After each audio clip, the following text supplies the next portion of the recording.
Fleet Commander Xerathkol of the 3rd Imperial Armada had never experienced such profound confusion in his 8 centuries of military service.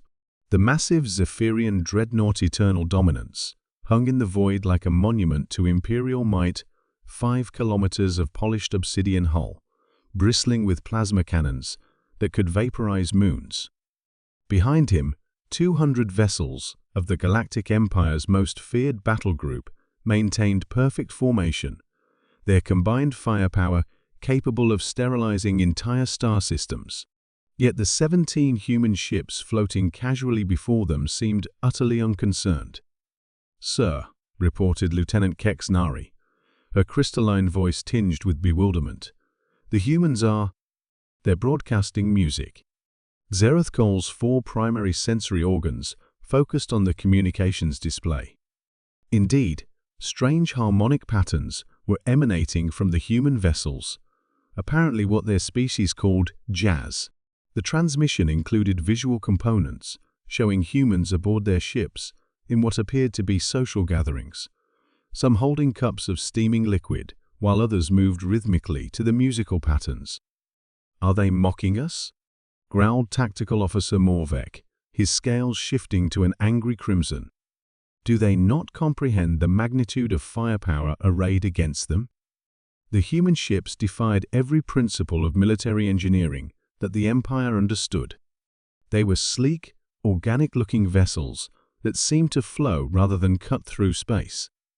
No visible weapons, no apparent armor plating, no defensive screens. According to the Empire's most advanced sensors, they were constructed primarily of what appeared to be crystallized carbon, a material so mundane that Zephyrian children used it for art projects. "Open a channel," Xerathkol commanded. "Let us end this farce." The main display shimmered, revealing the bridge of the lead human vessel. A woman with remarkably unremarkable features sat in what appeared to be a comfortable chair rather than a proper command throne. She was actually smiling as she sipped from a ceramic cup. "Hello there," she said cheerfully, as if greeting a neighbor rather than the commander of an armada. "I'm Captain Sarah Chen of the UES Probability Cascade. Lovely fleet you have there. Very imposing." Xerathkol straightened to his full 3-meter height, his ceremonial battle armor gleaming with indicators of rank and conquest. "I am Fleet Commander Xerathkol of the Galactic Empire. You will immediately surrender your vessels and submit to Imperial authority. This sector has been claimed under the right of superior civilization." Captain Chen's smile widened.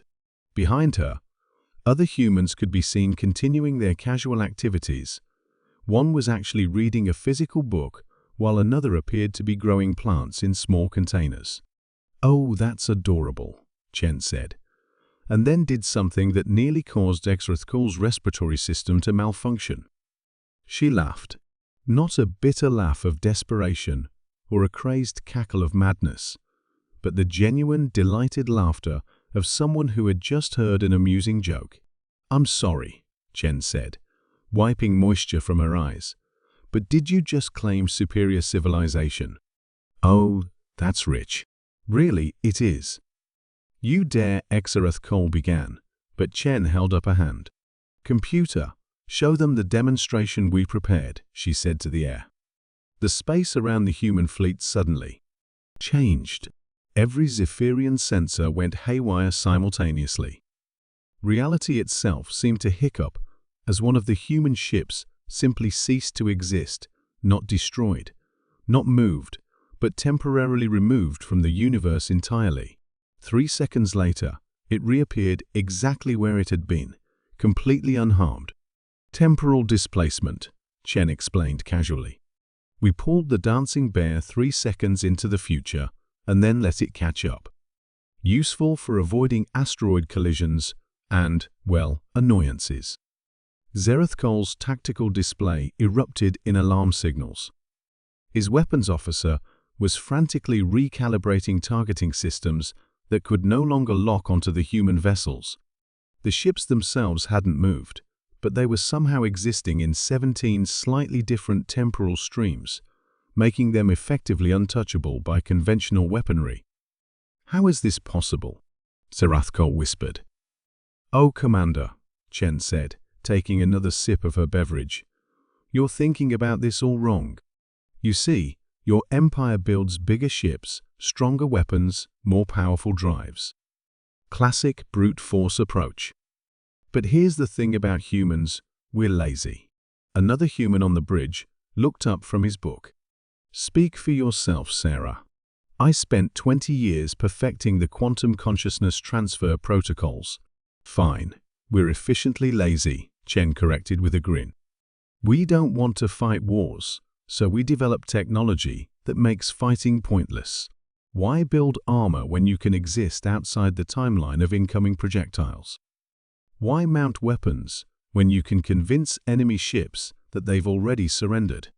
As if to demonstrate her point, Zerathkol's own tactical officer suddenly stood up and announced, "Sir, I believe we should surrender immediately. It seems like the logical course of action." "What are you saying?" Zerathkol roared, but then felt a strange compulsion wash over his own consciousness. The idea of surrender did seem remarkably sensible, didn't it? "Localized reality adjustment," Chen explained helpfully. "We're making the concept of continued hostility literally unthinkable within a 30-kilometer radius. Don't worry, the effect will wear off in about an hour." Probably.